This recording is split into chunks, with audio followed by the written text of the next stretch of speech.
Hey, what's up, guys? This is Johnny coming back to you guys with Ninja Wealth Exchange episode 12. We're here. We're going to be introducing our guest here, who is a Airbnb master, and we're going to be going through some of the process of investing in short-term rentals and strategies for cash flow, as well as the flexibility you might have through investing in real estate. So if you are looking for any of this or have been curious about Airbnb or short-term rentals, you're in the right place. So today, our guest, Chai Xiong, is an experienced Airbnb investor.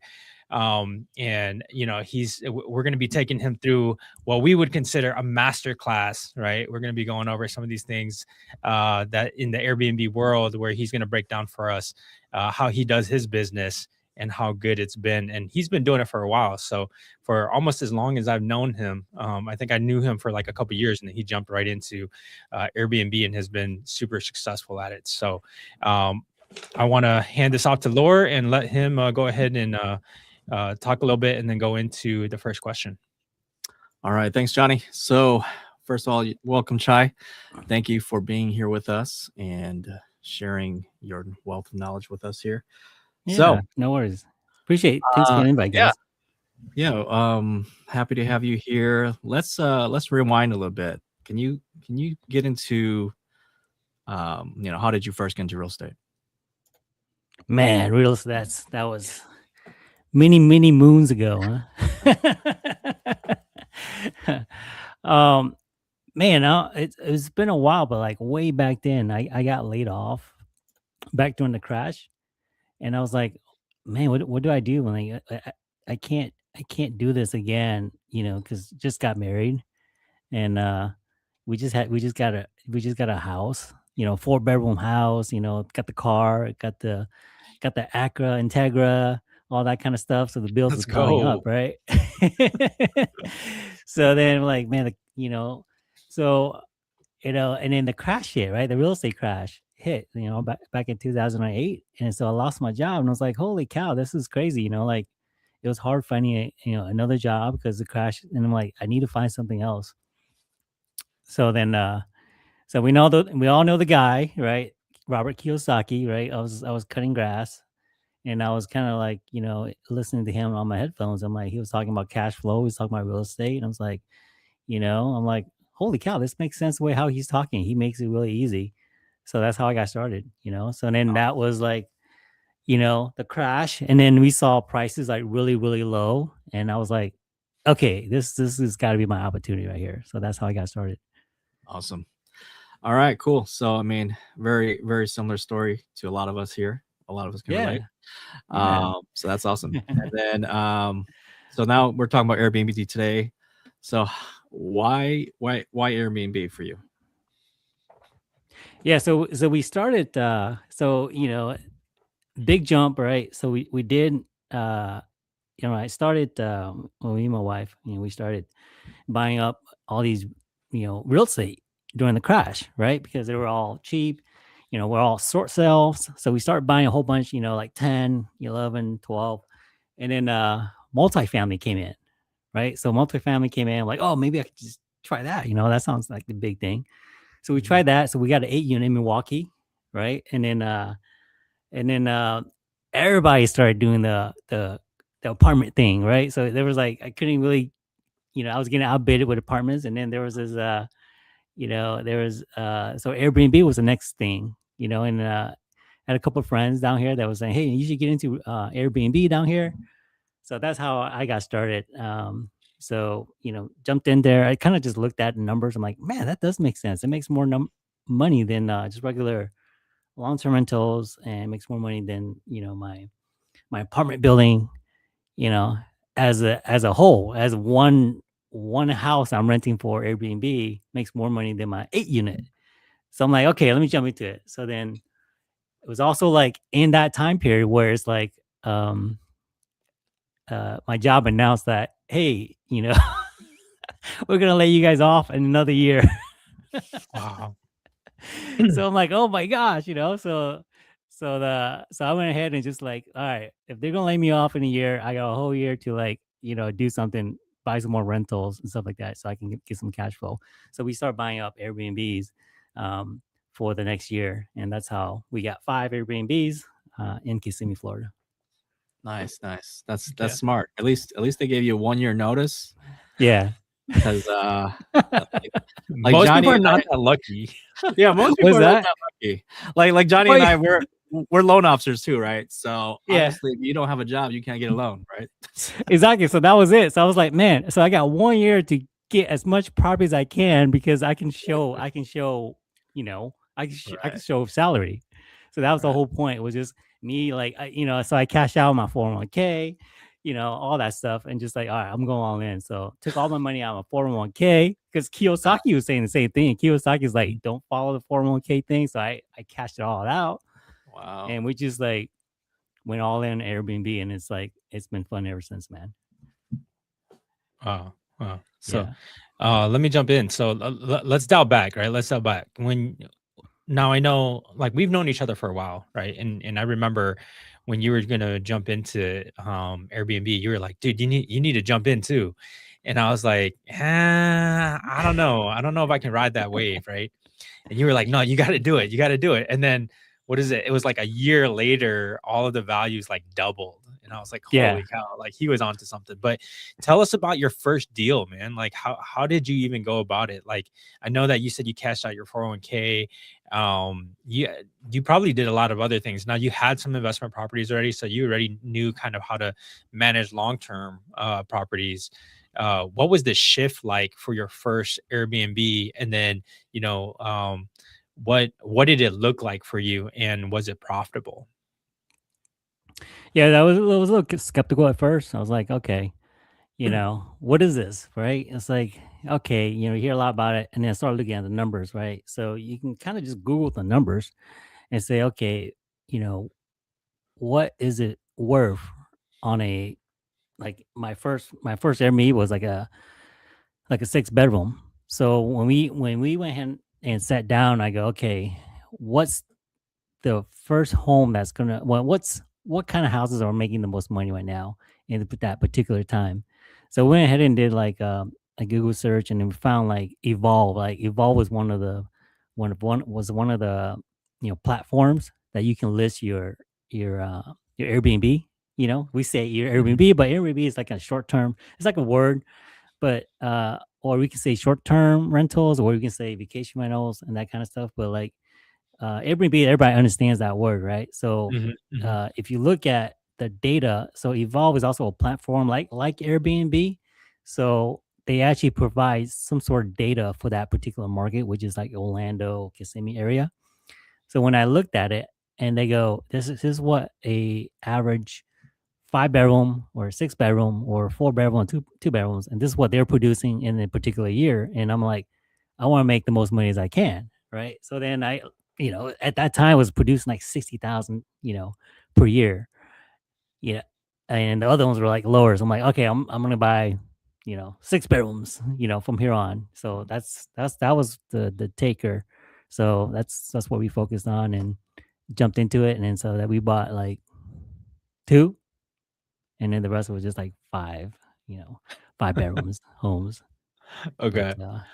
So was that did you was that just the like question? What was the question? I forgot the question yeah, again. yeah. So I want to know more about that first deal, right? So Yeah. you told us the location, you bought it in Kissimmee, kind of that Disney market, right?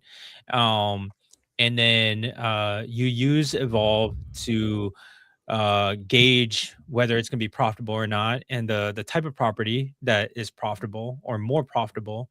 And so you went with a 6 bedroom.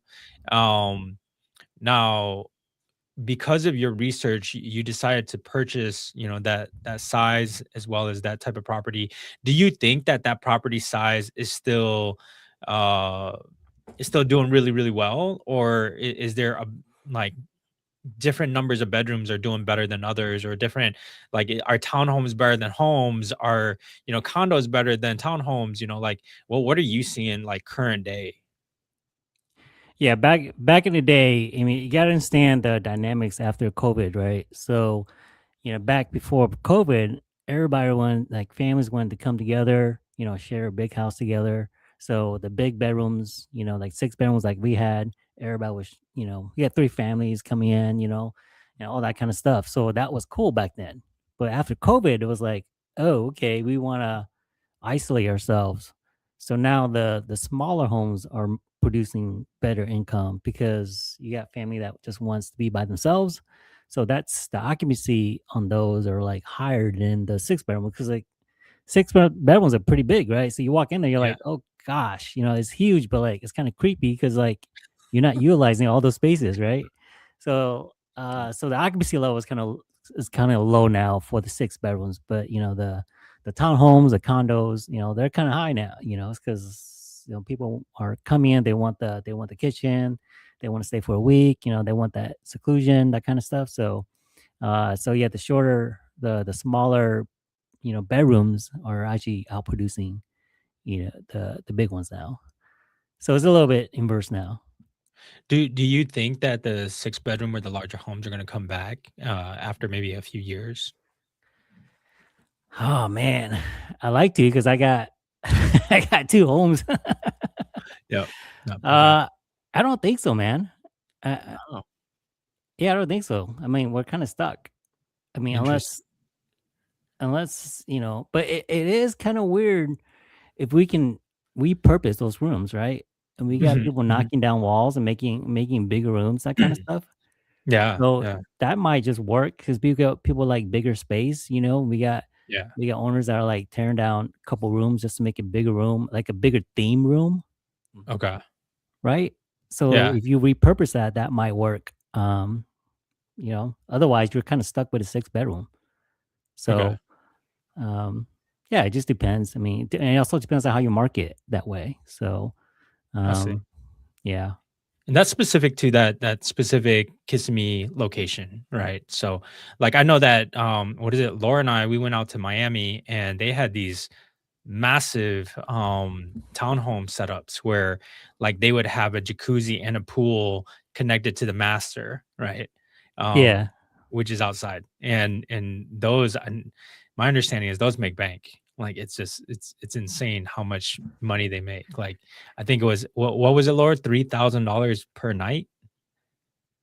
Oh, the massive house. Yeah, Yeah, yeah, yeah. The it was massive like three or house. four Were you thousand. guys staying in it?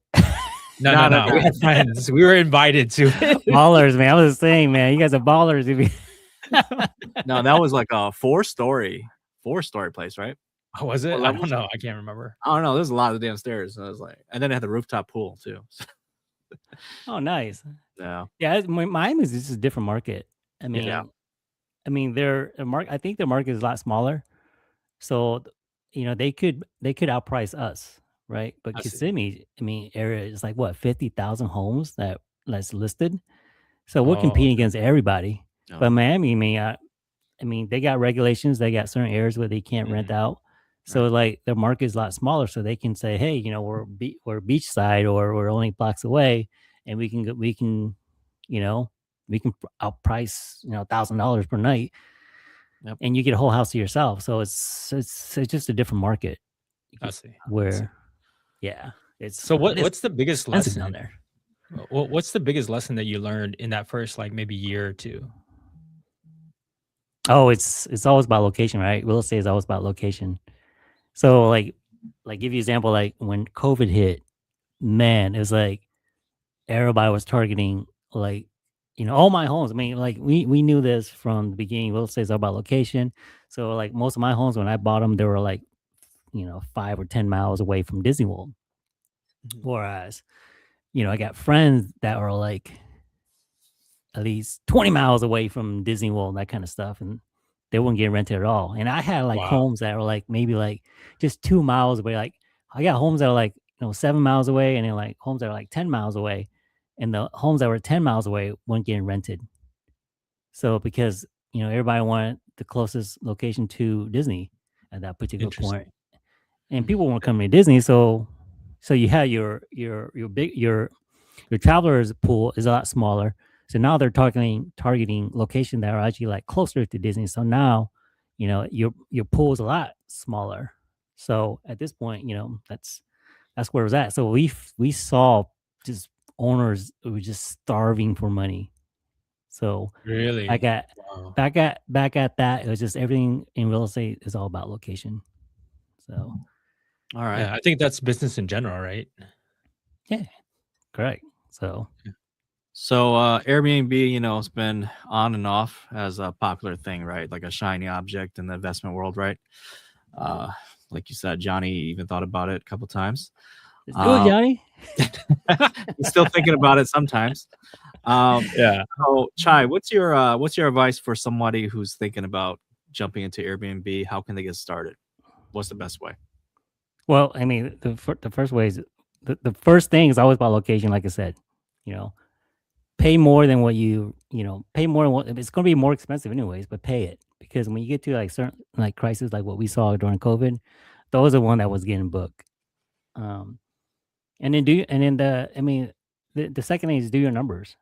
Um, like I put an offer in like what 2 weeks, 3 weeks ago, and then the location was great, and then we did our numbers, and then oh man, I love the location, but the numbers didn't work out. I mean, I even went and did my escrow on the particular property. We went through inspection, and I just kept doing the numbers back and forth. I'm like, man, I love it, but like, it's so I let it go because the numbers didn't Wow. quite hit.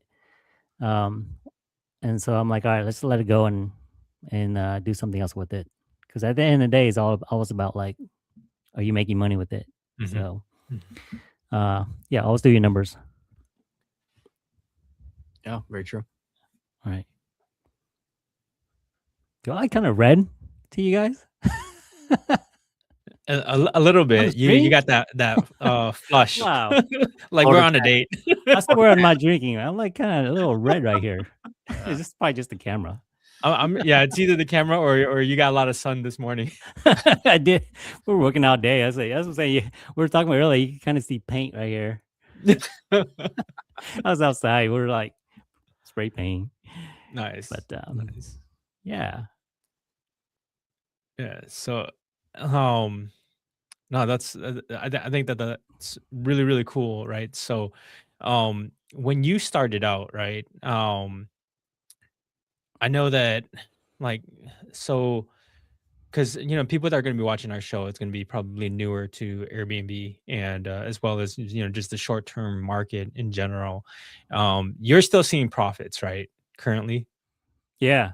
I'm yeah. still seeing profits. I Okay. mean, understand like the Airbnb business, or the short term rental business, whatever you guys call it, vacation rental business. There's so much margins to it. Like you can decorate something and just make it like, holy cow, people want to book it. Right. We can be in a community like of like 900, right? 900 homes. And you can have one home, which I have a client that hasn't been booked for the past 2 months. And you can have the same community where they're only like 2 blocks away and is the way they design it, and then they get booked like $600 a night. Wow. There's so much margins just the way how you design it, how you advertise it, that particular kind of way. That's so interesting. So I want to ask you, right? Because you talked a little bit about the numbers, right? So what metrics are you looking at, or what kind of underwriting are you using? Is there a general rule that you're using, or are you specifically crunching every single number on every property? And like, could you give us an example of what the fees look like? What the because I know there's going to be cleaning fees, there's going to be maintenance fees, there's going to be like for you run a property management company too, right? So give us a little bit of details on how that looks and intertwines with your business from a cost perspective during your underwrite period. Yeah, I'll make it easy. This is how I did it back when I first started. So you just find a home on Airbnb, right? And just look at their numbers, right? So you just spot the location that you want to live in or whatever you want to market in. You go to that particular location and you go, okay, which homes looks amazing, looks like the best. This is kind of how I can, I can afford, or the way how I want it to design. So you're basically just copying the success of others. So you go to that Okay. particular home and you go, okay, what are they pricing at throughout the month? Okay, you take that and then you kind of just look at the occupancy rate, right? So if you're looking at a particular month, you just follow it backwards. So you go, oh wow, okay, it looks like this particular month for the next, few months, they're going to be occupied in this particular amount of days. So just do the numbers.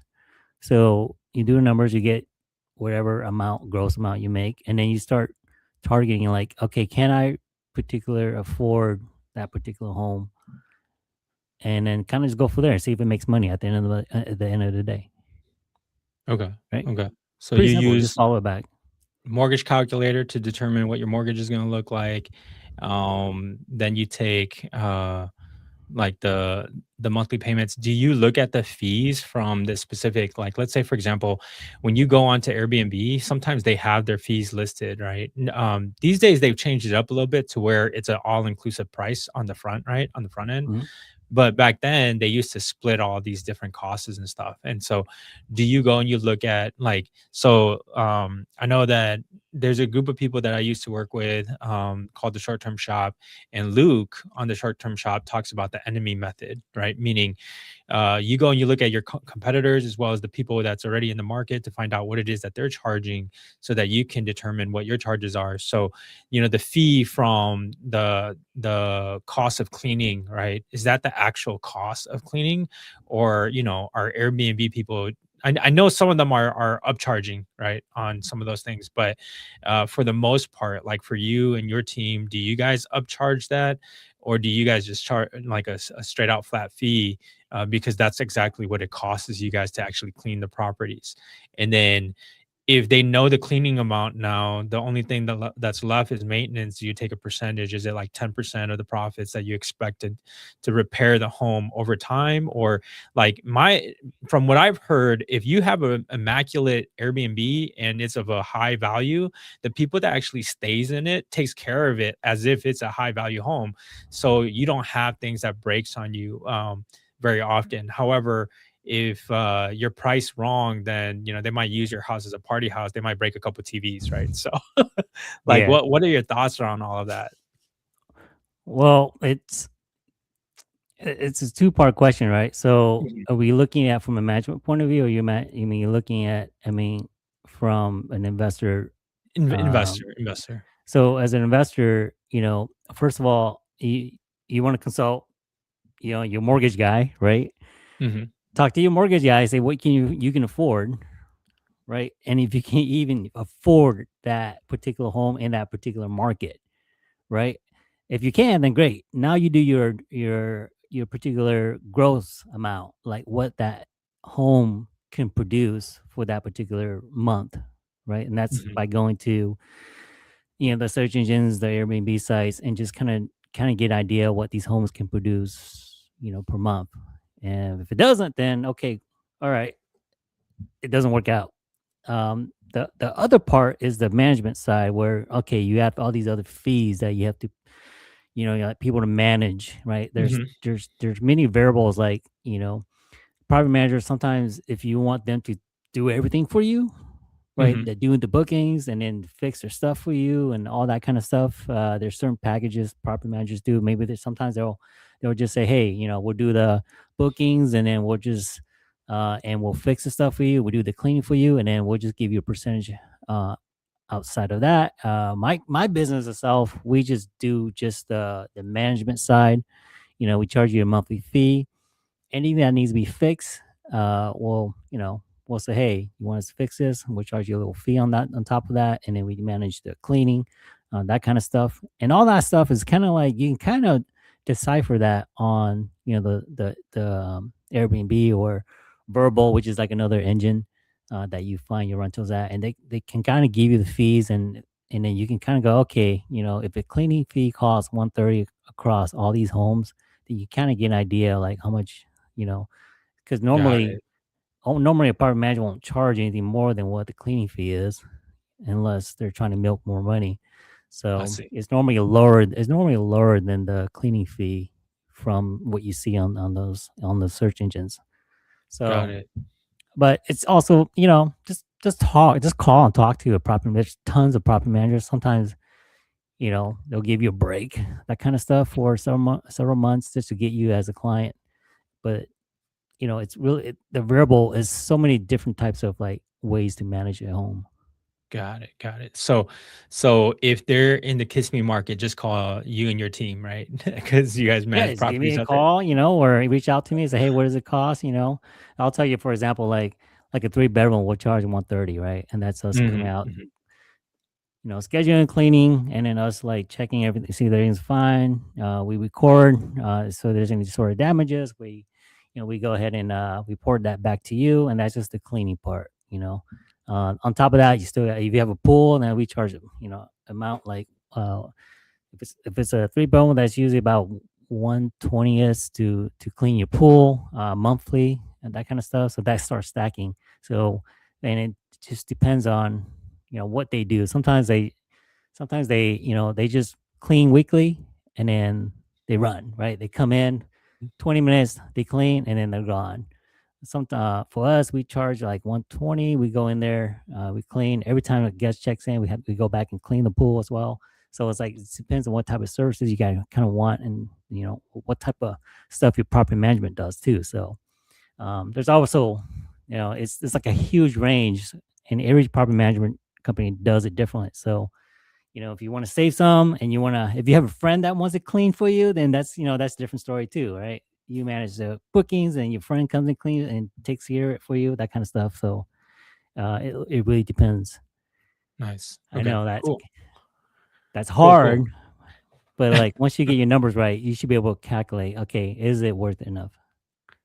Yeah, so there was a lot of good tips there. Like I think I heard, talk to your mortgage guy, run your numbers um, to use Airbnb to determine what the fees are going to be, and as long as your numbers run good, then talk to property management company, and they might be able to hook you up with a good deal that might be able to get you profitable. So that a lot of great tips. So, for a newbie investor, right? What are some red flags that we might run across?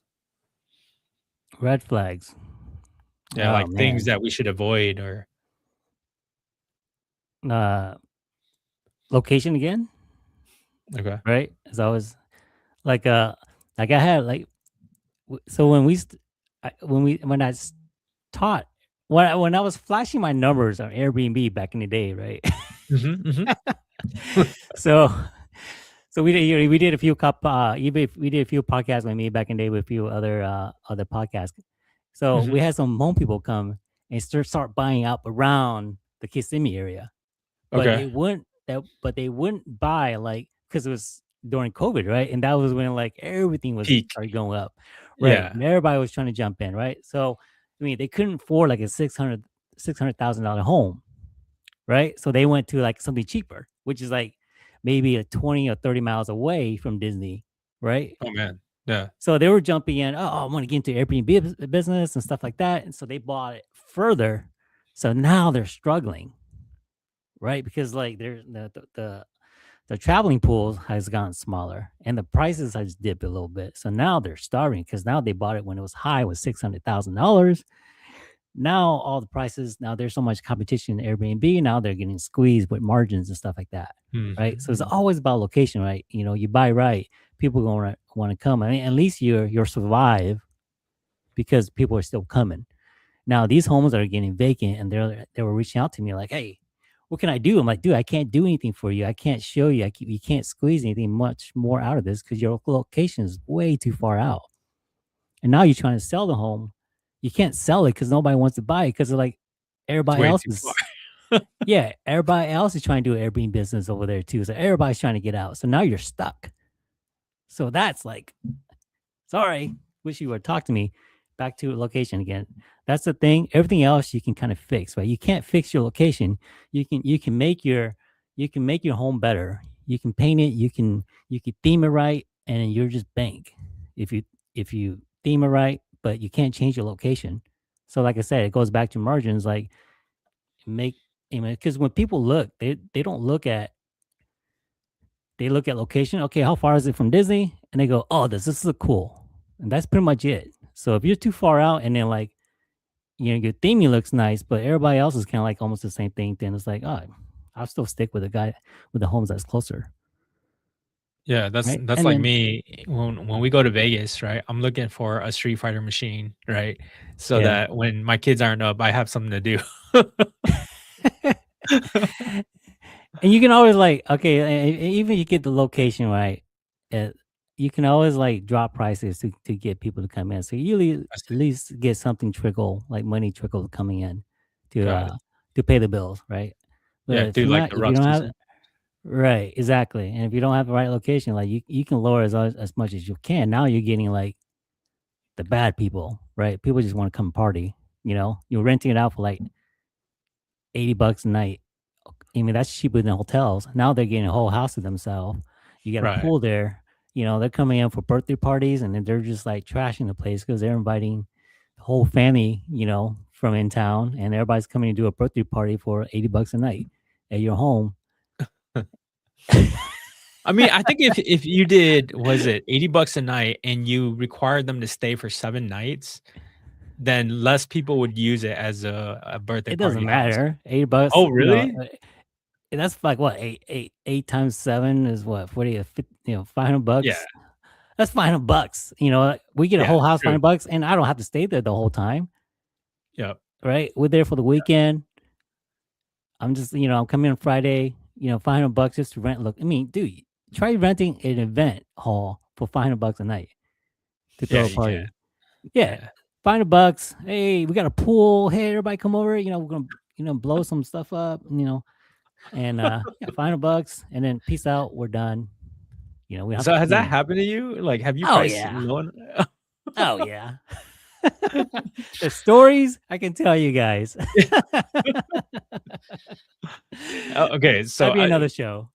yeah, for sure. But I did want to ask a question before we moved on to the next segment, which is going to be about financing, the property. But so how bad is bad when something bad happens at an Airbnb? I mean, I know it's a loaded question, right? It's a loaded question, but How bad is bad, man? Bad as in, like, have you ever had to kick anybody out? yeah. That's. I Okay, mean, I've done that a couple times. I okay. have confrontation. People have confronted you. You know, we had I, you know, people pass away. Bad. What? That's Yeah, that kind of crazy. stuff. Yeah. So Oh my it's. goodness. I Okay. think I've seen it all. Okay. Yeah. But let's not scare everybody, right? Because it is a business, right? And so when you're going into business, you gotta know what you're getting yourself into, and sometimes things happen, right? Yeah, So things are gonna happen. That's just the normal. You guys won't know. I mean, it's. I mean, like you say, bad. Yeah, I mean, it can get from. I mean, the worst bad is people passing away, right? right, And right. you know, that's just Sad. Yeah. can't hide from that, right? But yeah, Tough. that's the lowest. As long as it's not your fault, you're good. Yeah, we went south really fast there. Yeah, let's move on to something else. It's never a happy thing, right? When you run this sort of business, yeah. I mean, I heard like I got a cousin that's in that works for like Marriott, and they Uh-huh. same thing, I people see. suicides, that kind of stuff. So So meaning when you're in hospitality, you're gonna experience it all, right? yeah, You're exactly. when you're dealing with people, you're gonna experience it all. So I mean, all right, let's go ahead and move forward. Disney's experienced it too. You know, I don't know, Right. last 2 months ago, Disney had that problem too. So True, they did. All right. So financing. So how do we get into like you said, talk to your loan officers, right? And both Laura and I are loan officers, and I think we probably have a pretty good idea of how to help you guys purchase, Airbnb deals if you want to reach out. But like what kind of down payment are you looking at? And what like is there a possibility of doing a low down payment loan on a short-term rental? well, I'll tell you how I did it. I mean, I'm a traditional guy. I do Okay. all my deals conventional, which I Okay. put 20% down on all my homes, Okay. and yeah, that's all I do is all 20% down. I think my last deal was a DSCR loan, and that was because I reached the limit amount of homes I can do conventional. I think conventional was like at one point we're at 5, and then I was able to find another lender that was able to go to 10, Mhm. and then and we maxed out. We're like, Yeah. okay, Yeah. so we did a DSCR loan on it. So that was pretty much it. So Okay. I still put in. I think for that last one, I put 30% down, but I keep it pretty traditional, just conventional and DSCR. Nice. Okay. Cool. Yeah, Cool. So yeah, so you're looking at like, okay, so from a financing part, like I used to do a lot of financing around Airbnb. And so if it's your first Airbnb, we've been able to do a second home, right? Especially like if you live in California and you want to buy in Florida, you can do it as a second home, 10% down. But you're required to stay there a certain period of days, right? It used to be 15 days. I'm not up to date as to how many days now, but there's, tax codes around all that stuff. And so you can do it as a second home, 10% down. And then you could do a conventional 15%, nice. but then you're paying MI for both of those products, right? So if you want to capitalize without having to pay MI, then you would do 20% down on the properties. And DSCRs, they do it at 20% down, which I still think DSCRs is a super cool product because you can actually purchase an infinite amount. In the Orlando Kissimmee area. So like some DSCR lenders, they use appraisals to determine what the rent's going to be, and those numbers never come in right. So like there's lenders that we use that they do in-house calculations around what Airbnb and VRBO and some of the data points are, so that they can determine how much value you can give it from an income perspective, which then your DSCR qualifies for higher. So I think Yeah, that absolutely. some of the things that that works out Yeah, really, really you were right on that appraisal rent amount. I had a fight with them on that, and the only reason I was able to be successful in that was because I had other rentals in the good. area, So and you I was had the like, okay, comparables. yeah, I was like, look, this is what's coming straight to my checking account. So they were like, all right, we'll give it to you. But the numbers were like, they were like, no, we're not gonna budge from those numbers. I'm like, look, this is what I'm making, guys. So they're like, all right. So yeah, you Yeah. really have to fight with them on that. Yeah. So So Johnny, absolutely. real quick, can you explain what MI is and DSCR? Yeah. So DSCR is debt service coverage ratio, and what that means is that you have to be able to qualify um, from an income perspective from the specific property by itself more than what the debt is going to be. So debt, as in your principal, interest, taxes, insurance, and any HOA dues, right? So your monthly payment has to be less than what the income is that's being produced by the property. MI is mortgage insurance, right? And we're using that terminology because in our industry, we understand it pretty well. But mortgage insurance is a payment that you have to pay if you're putting under 20% down. So anywhere between, 3 to 20%, or anything above 20, or I should say anything less than 20% down, requires you to have some kind of insurance so that it covers the lenders, right? So you're going to have to make a monthly payment on that. It could range anywhere from $50 all the way to like $500 a month, depending on the price point of your house. And so those are things that you have to take into consideration, and of course talk to your loan officer. They can go over that stuff with you. But hey, next time you're going to buy one with the DSCR, reach out to me, dude. I'll hook you up. We'll do one Yeah, where for you sure, don't have man. to use the appraisal. Oh, Yeah. nice. Yeah, exactly. That appraisal costs money too, man. I mean, I don't Yep. know how you're getting. That's like, I think it was like almost $1,000 just to get that appraisal done. I was like, holy cow! It's like Yeah. so much more than just a regular conventional purchase. Well, we still have to do an appraisal for the value, but not for the income calculation, right? Oh, okay. I think Yeah. that, yeah, but still, Yeah, it's an man, if extra you can get $200 around that, for the income if you can get document. around that, holy cows, you wouldn't have to fight with that. That'd be pretty cool, man. Yep. No. Yeah, thanks, man. All right, Laura, is there anything you want to add? Yeah. So let's move on to management here, right? So obviously, once you acquire the property, some stuff you already said, Chai.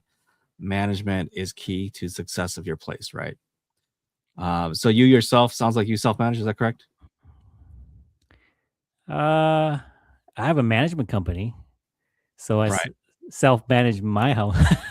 Right. So you self-manage, right? So Yeah, what yeah. systems are you using in your management your PM property manager? I mean, you see systems. There's so many I guess tools behind that. You can use a system to do bookings. You can Mhm. use a system to track work orders. There's so many out there. We I I use Excel Nice. Yeah. Okay.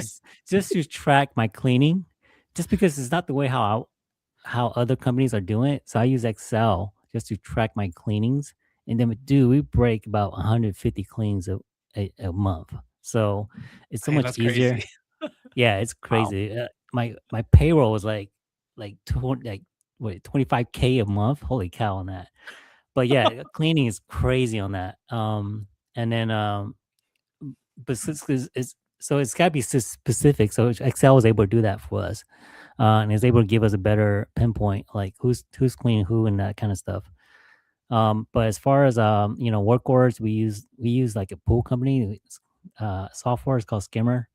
We use that to track work orders. And then just for your monthly billing stuff is just um, gosh, what is it? QuickBooks. QuickBooks. Yes, QuickBooks. I hate those guys. They take so much money from me every month. Uh, There's a fee where they pay your clients pay you. There's a fee on that. They charge you for fees on how to track stuff, and they charge you a fee on how payroll and that kind of stuff. Oh my gosh!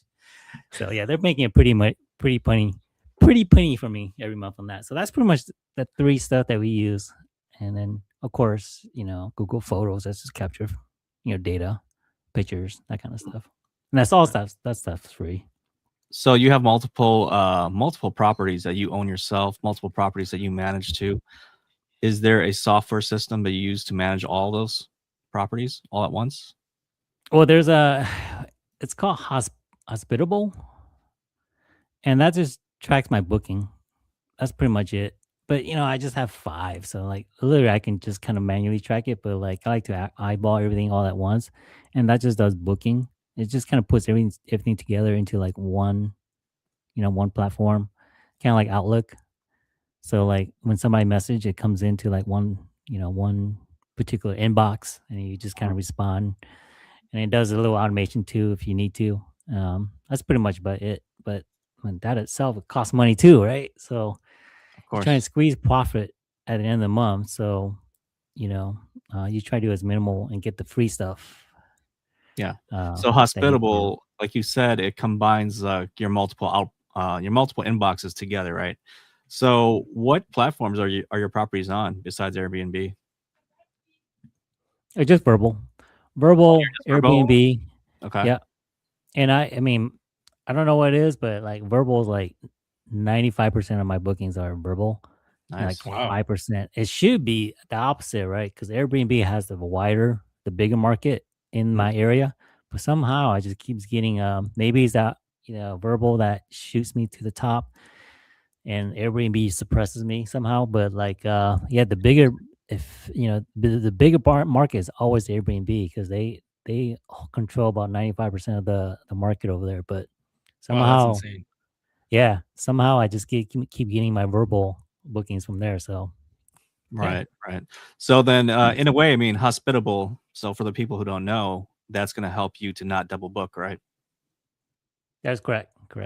And I Right. mean, you don't get double booked too if you share your calendar across platforms. Like if you have Verbal and Airbnb, when you Mhm. share the calendars between the two, they don't get double booked anyways. But Mhm. it's just the convenience of just having Hospitable, so you can kind of see everything all at once. When you change prices, it can push it out to two platforms instead of you having to go to one platform at a time and changing the prices, that kind of stuff. Mm. Do So yeah, you I was do you looking. implement AI at all? It does have AI built in, but I like to keep it like real language. Okay. And when we say AI, it has like what a chatbot? that responds to your guests. Yeah, Yeah. yeah, exactly. And before it comes in, like you say, they complain about something, and it throws Mhm. up an AI response, and then you want to do you want to submit that? It's just like it's too AI ish language. Too clunky right now. Yeah, well, it's something like that. I mean, you can tell that it's written by AI. So I'm Mm. like, we don't do that stuff. I Well, I respond mean, there's real language. some like very common questions you get a lot, right? Like, so for example, if you got a weird TV, right? And your guest is like, "Hey, how do you change the input on this TV?" Well, if you as the host, well, you instruct your AI how to operate the TV, whenever somebody asks, it's going to automatically tell them. So you don't have to do it individually each time. Same with what's the Wi-Fi, right? Something so common, so stupid that it's in instructions, but people don't read it. They'll ask you, right? How many times did you get to ask what's the Wi-Fi? Yeah, all that is just being a good Yeah. host, right? So like when they walk in, like what we do is we usually put the Wi-Fi info right by the front door. They walk Mhm. in, they look, oh, there's your business license. Oh, the Wi-Fi information is right there. Boom. Yeah. Nice. Contact information, boom, right there. And they Yeah. get that on email too. So when they book, says, hey, here's your Wi-Fi information. Here's the code for the house, whatever. Here's the contact number. So all that is just preparation, and Yeah. it's all on how you host your guests. So I rarely get that kind of stuff because it's everywhere. Um, it's just the property management software that's just to keep everything easier for me just to manage prices and Yeah. So respond speaking on about email. prices, how do you keep an eye on prices? You look at your market, right? You kind of look at who's the big dog in the neighborhood, and you go, all right, am I equivalent to that guy? No, I'll slash it by 75% or something like that, Mhm. and kind of just roll with it. Okay. And if So it you're doesn't work, kind you of manually start looking. yeah, and then you start figuring out like what's going to work in your particular home.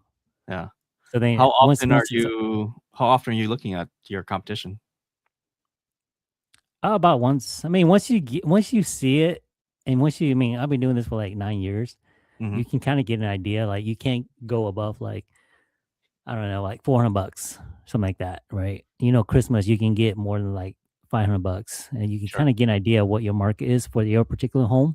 Yeah. And if you start renovating it, like, okay, well, if I add like a movie theater into my home, okay, maybe I can squeeze out another thirty Mhm. bucks a month, that kind of stuff. So once you start getting an idea or you start looking at other people's homes, you kind of get an idea and just roll with it. And then Mhm.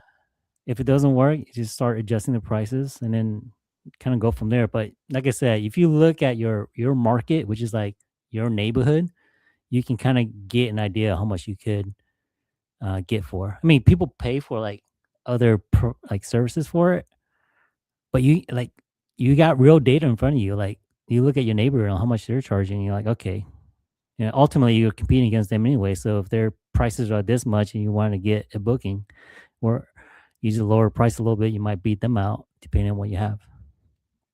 Right, right. Yeah, yeah, definitely. So, yeah, I mean, it's very seasonal, right? So sometimes if you're not paying attention, and sometimes, quite honestly, if there's a special event that goes on and you're not aware of it, all of a sudden everybody's prices is through the roof, and you're the only one that's low, right? Yeah. So you might miss out on a huge opportunity, right? Well, yeah, being a property manager, that's kind of the reason why I jumped into property management company. Mhm. I started my own property management company too, because I can kind of feel it, right? So I can Mm. see, oh wow, you know, all these homes getting booked for this particular weekend. Oh wow, okay, something's going on. It Right. gives me a little heads up. You know, but like I said, I've been doing this 9 years, so like I kind of get what the calendar is going to look like for the next year. Right.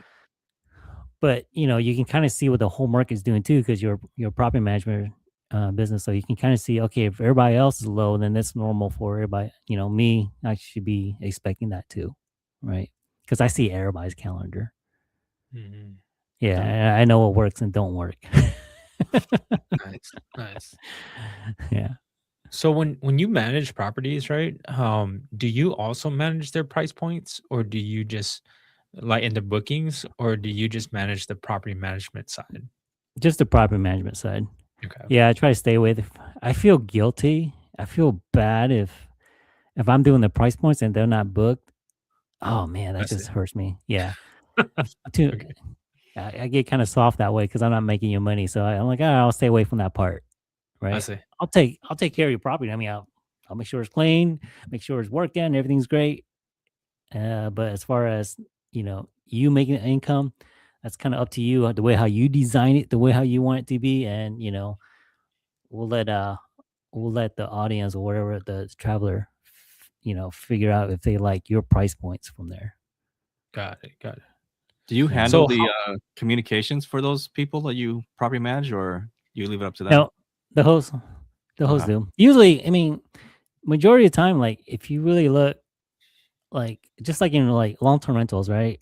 Mm-hmm. Majority of the investors, they only have one home, so they have that time where they set their prices, and if there's some communication, they usually just respond back to the guests.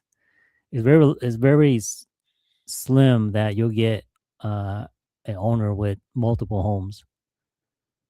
So okay. so it's easier to market that way, where they're just doing their own booking, and then I just be their hands and foot on ground just to help them Right. out down there. Yeah. And Okay. it's cheaper because then, it's like most property managers were charged like 10% or 20% on bookings.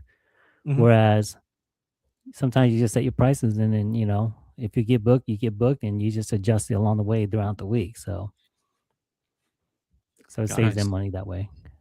So how much like when you first get your first Airbnb, right? How much time does it actually take to run it in like maybe in the first 2 months versus after, everything's been built out and everything's ready to go, the system's all in places. How much time does it take you maybe on a daily basis or a weekly basis? Yeah, I tell people like, man, make sure you want this to do this business because it's a business. You're running a hotel business, right? It's Mhm. I mean, even though it's one house, it's still a business. So you have to like work at it. If there's something wrong with it, you have to like go and face it. Right. If Mhm. there's an AC issue, you have to take care of it like, pretty quick that day. It's not like a long term rental. Like, oh, yeah, AC. Okay, we'll give it maybe a week out. Find cheap prices. People come out. And then they can take care of it. Because the law says you have like 14 days to take care of somebody. This is a hotel business. They come in, maybe they spend 2 days, and Florida's hot. Really hot, and they need AC. That needs to be taken care of like the next 2 hours, something like that. So Yeah, that's so true. you're constantly, so multiply that by 5, right? I have 5. Now I got 50 homes that we're managing, right? So it's like we always have to have somebody on staff. Like if there's an issue, all right, somebody's making the drive at 2 o'clock in the morning to go and fix something. So it's always like try to fix something ahead of time before it breaks. So we're constantly like that's the whole thing, constantly. So I'm always there. Every day I'm there. 365, I got a great Wow. team. Got a great team. I just went on vacation, right? And we have like 15 people, on staff and just taking care of it. So we're constantly like, that's like I say, my payroll is pretty big. That's crazy. Okay. Very cool. Yeah. No, yeah, Yeah. you're definitely right about that. I mean, that's probably the biggest challenge in getting used to if you're coming from the world of long-term rental, right? Going to short-term rental, it's not the same thing. Like Yeah. how often do you see your long-term tenant, right? Or talk Yeah. to them? Yeah. I have not even seen like out of 5 of them, I've not seen like any of them for the past 2 years. That's My phenomenal. short-term rentals. I'm gonna tell you guys what I did today. Right? There was a tub that there was a tub that wasn't draining. There was a toilet that wasn't flushing all the way. What else did we do? We had to paint some cabinets. We had an AC issue. We had a pool heater that went out. Let's see, what else we did today? We had like 4 people checking in today, so we had to make sure that's clean. And that's just like, what else? And then I had to go look at some other homes for some dryer issues. I mean, that's just like how many did I name off? Like what, 10 things I did today? Yeah, that's Yeah, insane. and I didn't That's even insane. finish most of the stuff I was supposed to finish today. So this is on a Sunday. Well, people sell Airbnb as if like it's something that you can set it and forget it, right? But it sounds like you cannot. No, it's not, man. Definitely not. Definitely not. Because like I said, you are running a hotel business. Something goes wrong, you have to take care of it. Yeah. Man, it's Let's so talk much about fun. reviews, Chai. How do you handle reviews?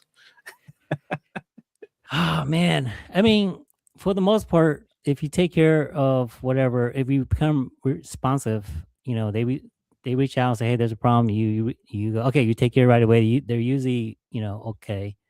Mhm. It's the ones that that are like we call like smart, that knows the system. Those are the ones that knows how to like milk it. Like, oh, there's cockroach. Oh my gosh, I need a refund. We're gonna leave, and then they know the system. They want to milk the system. You either give in, say, hey, okay, all right, here's, can't They give, check in can I right give you away. guys a ninja tip? Should I give you guys a ninja tip? Yeah, for Hey, sure. go ahead, Give go us a ahead. ninja Yeah, tip. yeah. What's your So tip? yeah, it's more like a negotiation, right? So it's like it's a ninja tip, right? So you can either be the guest and say, hey, there's a roach, and we'll give you a bad review, and hopefully the host goes, gotcha. All right, if I gave you $200, would you be quiet? Nice. That kind of stuff. Mm, Of Yeah. course, And but you can't, it's not really, you can't, it's written all over that. You can't do that kind of stuff, but it's kind of like, yeah, we but see that happen all the it's a time. ninja tip. It's a ninja tip, right? It's a ninja tip. That Yeah, kind of stuff. behind the Yeah, we see scenes. that all the time, man. That's crazy. And they're smart. They know that ninja tip. So they do that all the time. Like, Wow. I see it. I see what you're trying to do. Yeah. Yeah. So I mean, in today's world of reviews, right? Like whenever you buy anything at Amazon, what do you look at? Right. I mean, What do you ultimately, what do yeah. you look I at when mean, you pick a product yeah, out? it is. It is the review. I mean, it is the reviews, but I'm looking at like what's efficient. Like, I mean, even though it's what I want, its price point is really low. I'm like, Mhm. heck, I can buy like 2 of those if one break, that kind of stuff. So it's also like a price point too, right? So like, this looks great. Maybe that one person just didn't like that, the house or something like that. So Right. I'll give a little bit, but if you see repeatedly, Yeah. right? If you see repeatedly, then you're like, okay, yeah, I'm not gonna. Because if you look in the reviews and say, okay, yeah, there's constantly roach bombs or something like that. Yeah. That's a red flag. That's what you guys were looking for, like that's a red flag. Yeah. But if you Yeah, look for at it, sure. goes, all right, this guy's complaining about a dryer. This guy's complaining about maybe the pool's not cleaning. Yeah. Maybe there's hair in the bathrooms. It's like random. Then okay, because there's so many moving parts in the home, right? I mean, you got 6 bedrooms, and you like we only got one cleaner, and then for us, we have like 3 sets of eyes that goes in. We have the cleaner, we have me going in, and then we also have like our other managers going in checking the property as well. So we need 3 sets of eyes to go check on a home, and sometimes things do get missed because like, there's so many rooms you got to go through. I mean, hairs are like tiny as heck, that kind of stuff, right? And then Yeah. it's like you Yeah. You 6 got the one bath, guest. You get that one yeah, guest that exactly. checks in and they take a picture of that one piece of hair in the sink and they're like, I'm done. I'm leaving. Yeah, this is gross. Oh, I don't know. I cannot stay in this home because I see one hair on there. I'm like, okay, what do Right. you want to do? That Right. kind of stuff. It's tough. Yeah. I mean, It's tough. it's tough. This business is a tough business. I mean, I remember you guys know Ku Vang, one of my Yeah. mentors. And then when he said he's the one that got me started in property management. And he's like, you're gonna constantly get yelled at. And I get it. I'm constantly getting yelled at. But he's like, you're gonna love it. And we're like, I love it. But I'm constantly Wow. getting yelled at. I'm always the guy that's getting yelled at. Because like you're getting yelled by the guests and you're getting yelled by the owner, right? Yeah. You get yelled at twice. Sometimes it's not even your fault. Sometimes it's like they're just smart, guests, right? They just want to milk something, I'm like, dude, it wasn't there when I was there. So that kind of stuff. Yeah, I think we're kind of running out of time here, and we want to respect your time.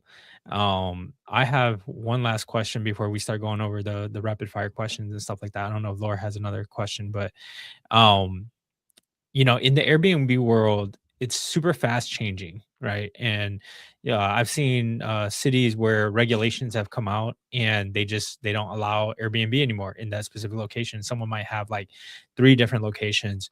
How do you protect yourself or guard yourself against things like that? Yeah. Um, yeah, that is tough because I see Hawaii's having problem. I saw New York having problems, and we Hmm. got people from. I got some owners from New York that sold everything and came down and started doing Airbnb in Florida. Um, yeah, it's tough. I mean, you gotta have a county that supports it, or so, and you gotta have groups that supports this particular type of industry as well. So like Florida has pretty good groups that supports it, and the county itself supports it too because that's where they get all their revenue. Hmm. Their tax dollars, from tourism.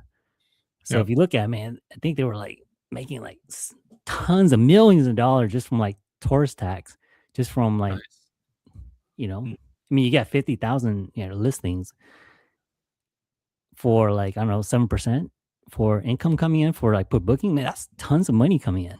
That is, yeah, that's So you're like, significant. that's where your revenue is. Hey, man, I'm not gonna push back. We're getting tons of money coming from like tourist tax.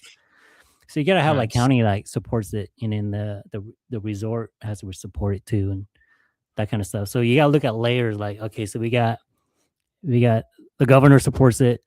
You know, we got organization groups that supports you, and then you got the county that supports you. So you got many layers of things that's going to help you. So you gotta when you look at a particular location, you go, okay, where is my support? That's my support. So I got like 4 or 5 layers of support Mhm. that's gonna keep this business running. But if you're just out in the middle of nowhere and you get one neighbor like complains because you're running an Airbnb business and they're throwing parties, they just yell at what they just bribe or whatever the officials and say, hey, we don't want this no more, and then you're shut out. Then you're done. Yeah. Yeah. I So mean, we had that happen to a friend of mine in the Mille Lacs area, which is one of the largest lakes in Minnesota. Um, the neighborhood was just like, we don't like it. We don't want you there. And so they went to the city, they voted, and the person lost, right? And so she had to yeah, actually sell her property. And it was tough because her property was designed as an Airbnb property, and now like trying to sell it as a primary home makes it difficult as well. So it was a little bit of a challenge. So I just wanted to, yeah, to throw it out there and find out what your thoughts are. And I think those are really, really good tips, right? Get into the environment, know what systems, what groups are supporting you, and that's definitely something that you want to keep in mind. So Laura, did you have anything? No, no, I think that's pretty much it. I mean, we covered quite a lot in this 1 hour. Of course, we can't That get was into huge. but yeah, no, definitely. So we're gonna wrap up the show, Chai, with our rapid fire questions here that we ask all our guests. yeah, The same 4 questions. So you ready? yeah. Let's shoot. Let's go for it. All right, cool. So what's your one ninja skill that you're really good at? My ninja skills, huh? What's the ninja sign you guys do? Something like that. uh, ninja skills. Like I think. I mean, I'm all about the hustle, right? Home Hmm, hustlers. there you go. You Yeah, guys are, Yeah, yeah. I'm yeah. all about the hustle, man. I mean, nice. I like to say, I like to just out hustle people, right? It's just I Love work that. weekends, right? Yep. Yeah. I don't know. I joke to people about like working weekends. I'm working weekends all the And it's time. I Sunday, mean, right? that's yeah. On Sunday, like that's the only way to get ahead of people. Like, I mean, I may not be smart. I'm not. I'm a C student. Like, dude, I was like a D student pretty much. I barely graduated high school, and then barely got into like college, and but I just kept with it. So Outgrind, right? Outgrind. That's right, it good. just grind them out. It's like I'll work and then I'll learn. Even though they'll take me forever, but like yeah, they just keep going at it, and then hopefully I'll make some money along the way, and you know that's my ninja skill. If Yeah, that's a good one. Definitely. yeah. All Yeah. right. Next thing. So, how do you keep your skills sharp? Oh man, I love podcasts like you guys, what you guys are doing. Yeah, just listen to people. I think I was listening to one of your other guys. Man, you got an Asian dude that I was listening to I think the last couple shows, but he was pretty good. Mm. I love podcasts. I just signed up for Masterclass. Have you guys heard of Masterclass? Yeah. Yeah, that was pretty good. Black Friday, they gave like a half price. I'm like, holy cow, let me try it. I'm like, holy cow, Masterclass is pretty good. You know, you get all these CEO like come in, give them like tips and stuff, like they teaching stuff for like a whole hour, stuff that you know that are really cool on what they're doing, and then you know that's pretty cool, right? You got big leaders in there like, teaching stuff, so that's you know, but you know, majority of it just podcasts and then Audible, you know, like Mhm. just audiobooks, that kind of Okay. stuff. So that leads us into our next question. You already mentioned one book, but besides that book, what book has transformed your mindset or business? Oh man, what was it? I knew you were gonna ask that. Let me see. Let me go back to audio. Audible. Definitely my man, Grant Cardone. Okay. Let me get his book right. He's got a lot of them. Yeah, no, he's that's what I want to make sure. Yeah, the 10x mentor. That's the one. The 10x mentor. Okay. And then yeah, that's the guy I've been following the whole time. If you guys ever follow me, that's the stuff that I do is pretty much you know, pretty much what Grant does. And it's just I've been leveling up just by following all his strategies and stuff like that. And, you know, listen to his books. Like this was the one thing that, you know, like, holy cow, it changed my life. And then kind of got me where I am today, you know, just kind of helping others. Nice. Yeah. All right. So you're in the Orlando market. If someone's ever in Orlando, what's the one spot they must eat at? I think I took you there, Laura. Didn't we have like didn't we go to this seafood place? What was it called? King Cajun? King Cajun? When we had like down in Orlando, right? Downtown right, Orlando. right. Yes. Was that yes, I it? think so, yeah. That was it. Then we got people like from Milwaukee coming down.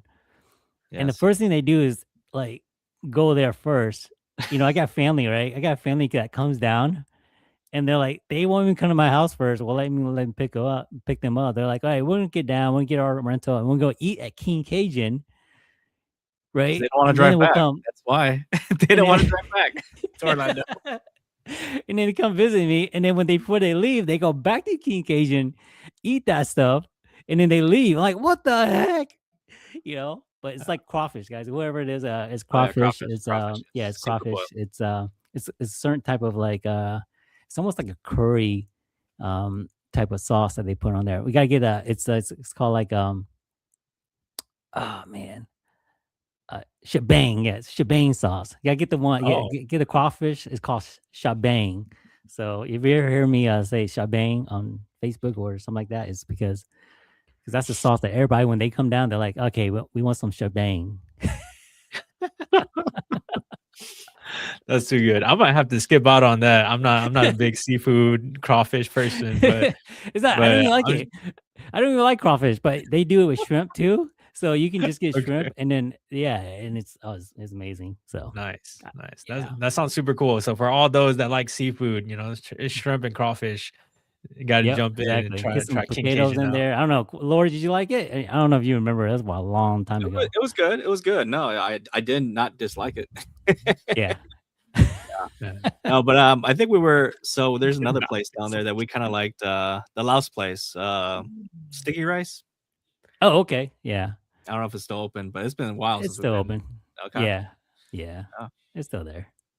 Cool. Good deal, man. Well, that pretty much concludes our episode here. Chai, I'm gonna have you stay on until after we go through the closing process. But first of all, we totally appreciate you coming on. It was a huge this was a master class itself, right? The things that we went over, I think if you paid any attention to it and you're a newbie, you have the tools now to be able to go in and jump into your own Airbnb and know how it's done. And if you're out in the Kissimmee area where Disney World is and down in Florida, Chai is going to be your man for property management, as well as, even like reach out to him if you got some, if you need some tips, right? But for us here, I think, both Laura and we do lending. I do lending down in Florida. Laura, do you do lending down in Florida? Not yet. Not yet. Okay. Yeah. So I definitely do lending in Florida, as well as us doing, lending across multiple different places. Yeah, for sure. DSCR.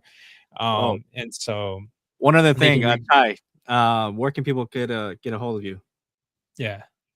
Oh, easiest place. Just go to monghustlers.com, HMONG hustlers, HUSTLERS.com. And then you can just search Chai Xiong.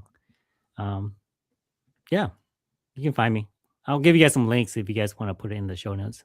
Definitely. Yeah, for sure. Yeah. Send it over. And then, so truly pleasure class on short-term rentals. And then if you're watching and listening, Airbnb investing is definitely one of the coolest things. Go back and rewatch it a couple of times, because some of the tips, like if you're not paying attention, you're not hearing what he's saying. So go back and listen. He dropped some major gems for us that, like I said, if you have, even if you're not in it right now, you have the knowledge now to go in and jump in. And of course, from my perspective, you should always jump in and learn in the process, because that's how you're gonna go through and get better at it. And then don't forget to like and subscribe and share this episode with your friends and all of those who wants to build wealth through real estate investing. We are the Ninja Wealth Exchange, where we talk real strategy, real execution, real wealth building, and we'll see you on the next episode. Thanks, guys. Peace.